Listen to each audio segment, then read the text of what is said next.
have you communicated with anybody that has any thoughts on what these things are doing, or whether or not there's any consistency to the size of them, or whether or not they think they're coming out of a larger object, or anything along these lines? No. You can ask, well, because I was asked, what do you think they were doing? And I said, you can look. Well, they were observing, because they're coming down and watching. Number two is they were communicating, because I think, in my heart, I think there was something under the water. I don't, what it was doing there. But when we went back, this is because of when you saw the X, the cross-looking thing.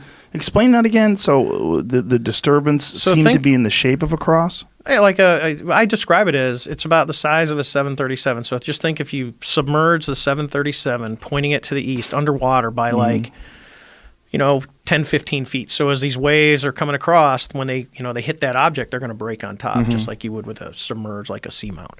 So, and they're breaking it, and that's where the Tic Tac was at. That's the only reason we saw the Tic Tac. That's what drew our eyes down there, is we see this white water when it's a perfectly clear day with no white caps, and you go, whoa, what's that? And then you see the Tic Tac, and then we do all the chasing of the Tic Tac, and we're right there, and we turn around, and there's no white water. It's just blue as far as you can see. So at that point you go, okay, what was it doing? Because there was obviously something there that's not there now. So that's where I say, well, it was observing us. Could have been communicating with whatever was there. And then someone else looked at me and said, I was talking to Lou, and he goes, what about prepping the battlefield? I go, okay. So if you go, where are these things from? We don't know. Are they from China, Russia, someplace else? I don't know. But it's a capability that we do not possess, to my knowledge. And if you ask me in 2004, because there's a lot of guys go, well, maybe it's some secret government program. I go, all right, well, let's be honest. One, if you have a propulsion system that gave the capabilities that we observed visually, that's a huge leap for mankind, period.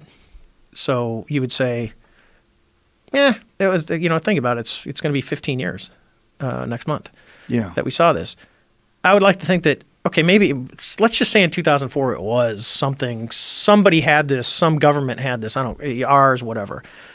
If you come to now, you go 15 years later, you don't think that technology would have emerged, because it literally would change everything we do. I mean, we're happy about, hybrid and electric cars and all this other stuff, but if you've got something that works like that, air travel, it would change air travel forever. No visible system of propulsion. No plumes. No, it's just as we joke. Think of a 40-foot long Tic Tac that can move at will through the air at speeds well beyond what we've ever witnessed. I mean, even when you watch a rocket go off, one of Elon's or one of the NASA, whatever, you sit there and I grew up during the Apollo ages, where you just look at the thing go up, up, up, up, up. I've seen them shot out of Vandenberg, where you go, I'd sit in my house in Central California and you watch it go up and go, oh, you can watch that thing for a while. This is something that just like poof, in a matter of seconds is gone. Now,